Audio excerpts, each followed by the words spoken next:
श्री स्वामी समर्थ. जय जय स्वामी समर्थ. अवधूत चिंतन श्री गुरुदेव दत्त. अंतःकरण असता पवित्र, सदा वाचावे गुरुचरित्र.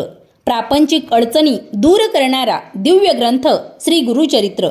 आपण 26 डिसेंबर 2023 रोजी दत्त जयंतीचा उत्सव साजरा करणार आहोत आणि म्हणूनच या सप्ताहामध्ये म्हणजेच 20 डिसेंबर 2023 ते 26 डिसेंबर 2023 या दरम्यान श्री गुरुचरित्राचं पारायण करावं. आपणा सर्वांनी हे पारायण अवश्य करावं असा मी सर्वांना आग्रह करते. आपल्या प्रापंचिक अडचणींचं, समस्यांचं निवारण करण्यासाठी, तसंच सर्वात महत्त्वाचं म्हणजे गुरु दत्तात्रेयांची, स्वामी महाराजांची कृपादृष्टी प्राप्त करण्यासाठी प्रत्येकानं गुरुचरित्राचं पारायण अवश्य करावं. आपल्यापैकी बऱ्याच जणींनी हे पारायण केलं सुद्धा असेल, परंतु काही सेवेकरी ज्यांना पारायण करायचं आहे पण मनात शंका आहेत त्यांच्यासाठी म्हणून, तसंच सर्वांसाठी गुरुचरित्राचं पारायण कसं करावं, हे पारायण करताना कोणते नियम पाळावेत, पारायणाची पूजा मांडणी कशी करावी, पूजा कशी करावी, वाचन कसं करावं, या संबंधीची सर्व माहिती आपण या व्हिडिओत पाहणार आहोत. आपण चॅनलवर नवीन असाल तर चॅनल सबस्क्राईब करा आणि बेल आयकॉनसुद्धा दाबा. व्हिडिओच्या कमेंट बॉक्समध्ये श्री स्वामी समर्थ अवश्य लिहावं. गुरुचरित्राचं पारायण ज्या घरांमध्ये सुरू असतं त्या ठिकाणी हे पारायण ऐकण्यासाठी स्वतः दत्त महाराज येतात. दत्त महाराजांची या दिवसात आपल्याला अनुभूती आल्याशिवाय राहणार नाही. गुरुचरित्र ग्रंथाच्या पठणामुळे नुसत्या मनोकामनाच पूर्ण होत नाहीत, तर दत्त दर्शनाचा साक्षात्कार देखील होतो. गुरुचरित्राचं पारायण करताना खूप नियम पाळावे लागतात अशी शंका, भीती मनात न ठेवता श्रद्धेनं या दिव्य चरित्राचं पारायण करावं. आपल्यापैकी ज्यांच्या ज्यांच्या मनात असं आलं आहे की गुरुचरित्राचं पारायण करावं, तर स्वतः दत्त महाराजांची इच्छा आहे की तुम्ही ते पारायण करावं. म्हणून मनात कुठलीही शंका किंवा भीती न ठेवता 20 डिसेंबर ते 26 डिसेंबर 2023 या दरम्यान ही सेवा श्री गुरुचरित्राचं पारायण आपण अवश्य करावं. काही साधे सोपे नियम आपल्याला पाळायचे आहेत. हे नियम कोणते ते जाणून घेऊया. गुरुचरित्राचं पारायण स्त्री किंवा पुरुष कोणीही करू शकतो. पारायण सुरू करण्यापूर्वी संकल्प आपण अवश्य सोडायचा आहे.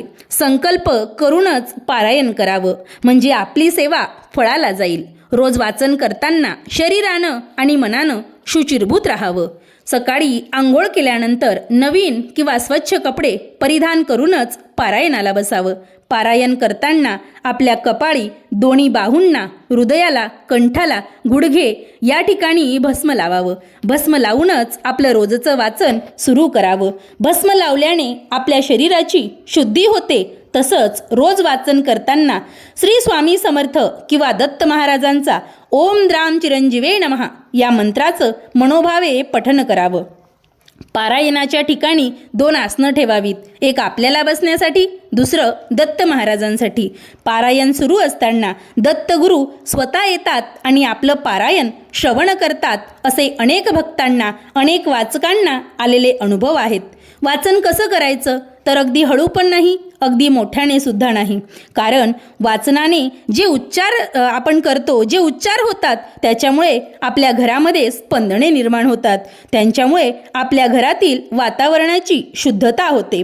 वाचन सुरू असताना मध्येच सारखं उठायचं नाही. जर आपल्याला वाचताना तहान लागत असेल तर आपल्याजवळ पाण्याचा तांब्या हा भरून ठेवायचा. वाचन करताना एका बैठकीत वाचन करावं. काही अपरिहार्य कारणासाठी उठावं लागलं हरकत नाही. हातपाय स्वच्छ धुवून, गोमूत्र शिंपळून पुन्हा वाचण्यास बसावं. पारायणाच्या 1 दिवस अगोदर 4 कुत्रे आणि एका गाईला गव्हाच्या पोळीचा नैवेद्य खाऊ घालायचा. आपलं देवघर, देवघरासमोरील जागा स्वच्छ करायची. संपूर्ण घरात गोमूत्र शिंपळून घ्यायचं. वाचन कधी करावं, दिवसभरात आपण कधीही वाचन करू शकता. पहाटे किंवा सकाळी एकाग्रता ही साधली जाते, म्हणून वाचन शक्यतो पहाटे किंवा सकाळी हे सुरू करावं. नाही शक्य हरकत नाही, तुम्ही दुपारी किंवा संध्याकाळी वाचन करू शकतात. दुपारी 12 ते 12:30 ही वेळ मात्र दत्तगुरूंच्या भिक्षेची असल्याकारणाने ही वेळ सोडून दिवसभरात आपण कधीही वाचन करू शकतात. शरीरानं, मनानं ब्रह्मचर्य पाळावं. खाण्यासंबंधी सांगायचं झालं तर परान्न टाळायचं आहे. हॉटेलचं किंवा बाहेरचं जेवण आपल्याला टाळायचं आहे. कांदा, लसूण, मांसाहार पूर्णपणे वर्ज्य करायचा आहे. मग खायचं काय? तर दूध पोळी खाऊ शकतात, भाजी पोळी खाऊ शकतात, भात देखील खाऊ शकतात. भात खाल्ल्याने झोप येते, आळस येतो, म्हणून भात हा कमी प्रमाणात खावा. उपवास करण्याची आपल्याला गरज नाही. पारायण काळात कुठल्याही अंत्यविधीला किंवा वर्षश्राद्धाला जाऊ नये. सुतक पडलं किंवा विरदी झाली तर पारायण आहे त्या ठिकाणी थांबवायचं. दुसऱ्या कुणाकडून तरी ते वाचन करून घ्यायचं. पारायण हे अर्धवट सोडायचं नसतं. महिलांच्या बाबतीत मासिक धर्म आला, अडचण आली, ते 5 दिवस सोडून नंतर पारायण पूर्ण करावं. परंतु हे पारायण पूर्णच करावं, अर्ध्यावर पारायण सोडू नये. आता काही जण म्हणतील की दत्त जयंती होऊन गेल्यानंतर आम्हाला पारायणाला सुरुवात करायची आहे. आता मध्ये जर 5 दिवस अडचण आली तर दत्त जयंती होऊन गेल्यावर तुमचं पारायण संपलं तरी चालेल, परंतु पारायण हे पूर्ण करायचं. पारायण काळात दत्तगुरूंना सकाळ संध्याकाळ आपण जे बनवतो, आपल्या घरी जे जेवण करतो त्याचा नैवेद्य दाखवायचा आहे. सकाळ संध्याकाळ आरती करायची आहे. रोज संध्याकाळी किंवा वाचन झाल्यानंतर विष्णू सहस्रनाम किंवा क्षमापन स्तोत्र हे अवश्य वाचावं. असं केल्याने दिवसभरातील वाचनात काही चुका झाल्या असतील, उच्चार करताना काही त्रुटी राहिल्या असतील तर दत्तगुरूंची क्षमा मागायची. पारायण काळात दत्तगुरूंचा आपल्या घरी वास असतो, म्हणून घरात शांतता पाळायची. वादविवाद, भांडणं, कलह आपल्या घरात होऊ देऊ नका. महत्त्वाचं म्हणजे झोपताना गादीचा वापर करू नका. खाली जमिनीवर घोंगडी किंवा चटई घेऊन झोपा. पारायण काळात आपण अखंड दिवा तेवत ठेवतो, तो विझणार नाही याची काळजी घ्यायची आहे. पण अनावधानाने विझलाच तर दत्तगुरूंची क्षमा मागून तो पुन्हा प्रज्वलित करायचा. गुरुचरित्राची जी पोथी असते तिचं पावित्र्य पाळायचं आहे. पारायण काळात रोज पोथीची हळद कुंकू अक्षदा फुलं वाहून पूजा करायची आहे. नंतरच वाचन सुरू करायचं आहे. यातील महत्त्वाचे जेवढे नियम आहेत ते सर्व नियम पाळावेत. शुद्ध भाव ठेवावा, श्रद्धा ठेवावी. दत्तगुरूंचा साक्षात्कार, त्यांची दिव्य अनुभूती आपल्याला आल्याशिवाय राहणार नाहीत. आता आपण बघूया की पारायणाची मांडणी कशी करायची, पूजेची मांडणी कशी करायची. गुरुचरित्राचं पारायण करताना आपल्याला साहित्य काय काय लागेल, तर त्यासाठी पाण्याने भरलेला कलश किंवा तांब्या, स्वामी महाराजांची मूर्ती असेल तर मूर्ती घ्यायची, आणि नसेल तर त्या ठिकाणी सुपारी घ्यायची. त्यांचं प्रतीक म्हणून एक सुपारी घ्यायची. दत्त महाराजांची मूर्ती आपल्याकडे असेल तर त्यांची मूर्ती घ्यायची, नसेल तर त्यांचं प्रतीक म्हणून सुपारी घ्यायची. पंचामृत, एक नारळ लागेल, फुलहार, विड्याची पानं, सुपारी, हळकुंड, बदाम, हळद कुंकू, जे नित्याचं आपलं सामान आहे ते साहित्य आपल्याला लागेल. देवघराजवळची जागा स्वच्छ करून घ्यायची. आपल्याला 2 पाट किंवा चौरंग लागतील. एका चौरंगावरती किंवा पाटावरती स्वामी समर्थ महाराजांचा किंवा दत्त महाराजांचा फोटो ठेवावा. त्याच्या समोरील जो पाट किंवा चौरंग असतो त्याच्यावरती गुरुचरित्राची पोथी ठेवायची. ही संपूर्ण जागा गोमूत्राने शुचिर्भूत करून त्यानंतर पाट मांडून पाटावरती स्वच्छ वस्त्र अंथरून त्यावर फोटो मांडायचा आहे. त्यानंतर प्रथम दिवा प्रज्वलित करायचा आहे. शुद्ध तुपाचा दिवा प्रज्वलित करून मगच पूजा मांडणीला सुरुवात करायची आहे. नंतर आपल्या पहिल्या 3 बोटांनी भस्म लावून घ्यायचं आहे. रोज वाचन सुरू करण्यापूर्वी आपल्या कपाळाला, कंठाला, दोन्ही बाहूंना, हृदयाला, गुडघ्यांना भस्म लावून नंतरच वाचन सुरू करायचं आहे. तसंच पूजेची मांडणी करताना देखील भस्म लावूनच पूजेची मांडणी करायची आहे. आता आपण सर्वात महत्त्वाचं गुरुचरित्राच्या पारायणाला सुरुवात करणार आहोत. आपल्या उजव्या हातामध्ये एक पळी पाणी घ्यायचं आहे. त्यामध्ये हळद, कुंकू, अक्षदा, एखादं फूल घ्यावं. मनोमन दत्त महाराजांचं स्मरण करायचं आहे. स्वामी महाराजांचं स्मरण करायचं आहे. आपली एखादी मनोकामना असेल तर ती दत्त महाराजांना बोलून दाखवायची आहे.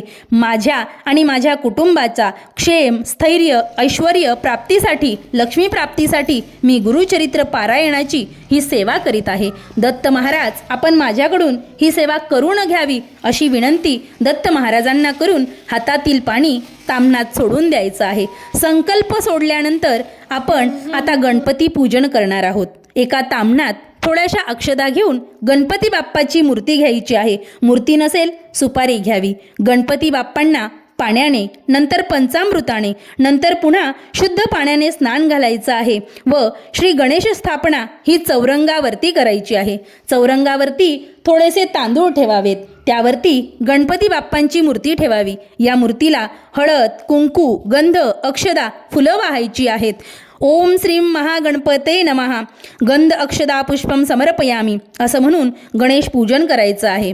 गणेश पूजनानंतर आपण कलश स्थापना करायची आहे. शुद्ध पाण्याने भरलेला तांब्या घ्यायचा आहे. त्यामध्ये हळद, कुंकू, अक्षदा, सुपारी, रुपयाचं नाणं, एक फूल टाकावं. त्यावरती विड्याची 5 पानं ठेवावीत. विड्याची पानं नसतील तर आंब्याची पानं ठेवावीत. गणपती बाप्पांच्या शेजारी थोडेसे तांदूळ ठेवून त्यावरती कलश स्थापना करावी. तांब्यावर कुंकवाच्या साहाय्याने 5 उभ्या रेषा ओढाव्यात. या कलशाची हळद, कुंकू, अक्षदा, फुलं वाहून पंचोपचारे पूजा करायची आहे. ओम श्री वरुणाय नमः गंध अक्षदा पुष्पम समर्पयामी. कलश पूजन म्हणजेच आपण वरुण देवाची पूजा करीत आहोत. कलश पूजन झाल्यानंतर दत्तगुरूंची मूर्ती घ्या. मूर्ती नसेल सुपारी घ्यावी. ताम्हणामध्ये श्री दत्तगुरूंची मूर्ती ही थोड्याशा अक्षदा ठेवून त्यावर महाअभिषेक आपल्याला करायचा आहे. प्रथम शुद्ध पाण्याने, नंतर पंचामृताने, पुन्हा शुद्ध पाण्याने दत्तगुरूंना स्नान घालायचं आहे. स्नान घातल्यानंतर चमच्यानं किंवा पडीच्या सहाय्यानं थोडं थोडं पाणी टाकून पुरुष सुक्तानं आपल्याला अभिषेक करायचा आहे. दत्तगुरूंना अभिषेक झाल्यानंतर मूर्ती स्वच्छ पुसून घ्यायची आहे आणि चौरंगावर थोड्याशा अक्षदा ठेवून त्या ठिकाणी दत्तगुरूंची मूर्ती स्थापन करायची आहे. त्यांना गंध, अक्षदा, फुलं वाहून नमस्कार करायचा आहे. तसेच दत्तगुरूंना आवडणारे भस्म त्यांच्या मूर्तीला देखील लावायचं आहे. मूर्तीच्या ठिकाणी तुम्ही गंध भस्म लावू शकतात. त्यांच्या छातीला, कपाळाला, दोन्ही बाहूंना लावायचं आहे. दत्तगुरूंची मूर्ती नसेल तर त्याचं प्रतीक म्हणून मी मगाशी सांगितलं त्याप्रमाणे तुम्ही सुपारी घेऊन त्या सुपारीची स्थापना करायची आहे.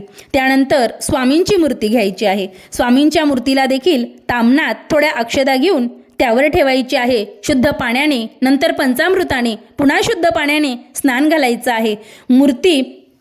मूर्तीला मग पुरुष सुक्ताने आपण अभिषेक करायचा आहे. अभिषेक झाल्यानंतर स्वामी महाराजांची मूर्ती स्वच्छ पुसून घ्यायची आहे. चौरंगावरती दत्तगुरूंच्या शेजारी थोडेसे तांदूळ घेऊन स्वामींची मूर्ती त्या ठिकाणी स्थानापन्न करायची आहे. त्यांना देखील गंध, अक्षदा, फुलं वाहून नमस्कार करायचा आहे. त्यांनाही भस्म अतिशय प्रिय आहे म्हणून भस्मसुद्धा लावायचं आहे. त्यानंतर देवघरातील शंख आणि घंटा घ्यायची आहे. उजव्या हाताला शंखाची स्थापना करायची आहे तर डाव्या बाजूला घंटेची स्थापना करायची आहे. शंखेला सुद्धा गंध आणि फूल वाहायचं आहे. घंटेला गंध, अक्षदा, फुलं वाहायची आहेत. त्यानंतर कलशासमोर विड्याच्या जोड पानावरती एक सुपारी, एक हळकुंड, एक बदाम ठेवायचा आहे. अशी सर्व पूजा सुरू असताना मनातल्या मनात श्री स्वामी समर्थ किंवा गुरु दत्तात्रेयांचा मंत्र ओम द्राम चिरंजीवे नमः या मंत्राचं पठण मनातल्या मनात करायचं आहे. त्यानंतर आपण पूजेमध्ये जे फोटो मांडले आहेत, श्री स्वामी महाराजांचा फोटो असेल, गुरुदत्तांचा फोटो असेल, त्या फोटोची पंचोपचारे पूजा करायची आहे. गंध, अक्षदा, फुलं वाहायची आहेत. दत्तगुरूंना, स्वामींना भस्म अतिशय प्रिय आहे म्हणून त्यांना भस्म हे जरूर लावावं. फुलांचे हार घालावेत. तसंच आपल्याला बसण्यासाठी एक आसन घ्यायचं आहे व दत्त महाराजांना बसण्यासाठी एक आसन घ्यायचं आहे. आपलं वाचन सुरू असताना स्वतः दत्त महाराज पारायणाच्या वेळी फेरी मारतात, आपलं वाचन श्रवण करतात. अशा रीतीने पूजा मांडणी झाल्यावर या चौरंगाच्या समोरच एक पाट किंवा चौरंग ठेवावा. त्यावर स्वच्छ लाल किंवा पिवळे वस्त्र अंथरावे. त्यावर गुरुचरित्र ग्रंथाची पोथी ठेवावी. रोज पोथी वाचन करताना या आसनावरती, या पाटावरती ठेवूनच तिचं वाचन करायचं आहे. पोथी उचलून घ्यायची नाही. आहे त्या जागेवर ठेवूनच पोथीचं वाचन करायचं आहे. प्रथम त्या पाटावर स्वच्छ वस्त्र अंथरून थोड्याशा अक्षदा ठेवाव्यात. त्यावर श्री गुरुचरित्र ग्रंथाची पोथी ठेवावी व पोथीचीही पंचोपचारे पूजा करावी. हळद, कुंकू, गंध, अक्षदा, फुलं वाहावीत. पोथीला नमस्कार करावा. पोथीचं पावित्र्य जपावं. रोज वाचन सुरू करण्या अगोदर तिची पूजा करायची. पूजा झाल्यानंतर पोथीचं वाचन करायला घ्यायचं आहे. पोथी जी आहे ती उचलून हातात घ्यायची नाही. आहे त्या ठिकाणी म्हणजेच पाटावरती ठेवूनच तिचं वाचन करायचं आहे. पोथीच्या पूजनानंतर आपण अखंड दिवा हा प्रज्वलित करायचा आहे. हा दिवा पारायणाच्या काळात विझणार नाही याची काळजी घ्यायची आहे. चुकून वाऱ्याने किंवा अनावधानाने विझलाच तर कुठलीही शंका मनात न आणता दत्तगुरूंची क्षमा मागून पुन्हा दिवा प्रज्वलित करायचा आहे. दिवा प्रज्वलित केल्यानंतर श्री स्वामी समर्थ किंवा ओम द्राम चिरंजीवे नमः या दत्त मंत्राचं 108 वेळा पठण करायचं आहे. गायत्री मंत्राचा सुद्धा 108 वेळा जप करायचा आहे आणि मग वाचनाला सुरुवात करायची आहे. पहिल्या दिवशी 1 ते 9 अध्याय, दुसऱ्या दिवशी 10 ते 21 अध्याय, तिसऱ्या दिवशी 22 ते 29 अध्याय, चौथ्या दिवशी 30 ते 35 अध्याय, पाचव्या दिवशी 36 ते 38 अध्याय, सहाव्या दिवशी 39 ते 43 अध्याय, सातव्या दिवशी म्हणजेच दत्त जयंतीच्या दिवशी 44 ते 53 अध्याय असे अध्याय वाचन आपल्याला रोज करायचं आहे. रोज आपलं वाचन झाल्यानंतर सकाळ संध्याकाळ गुरुचरित्राच्या पोथीला दत्त महाराजांना आपण घरात जे जेवण बनवतो त्याचा नैवेद्य दाखवायचा आहे. सकाळी आणि संध्याकाळी आरती करायची आहे. संध्याकाळी विष्णू सहस्रनाम स्तोत्राचं पठण अवश्य करायचं आहे.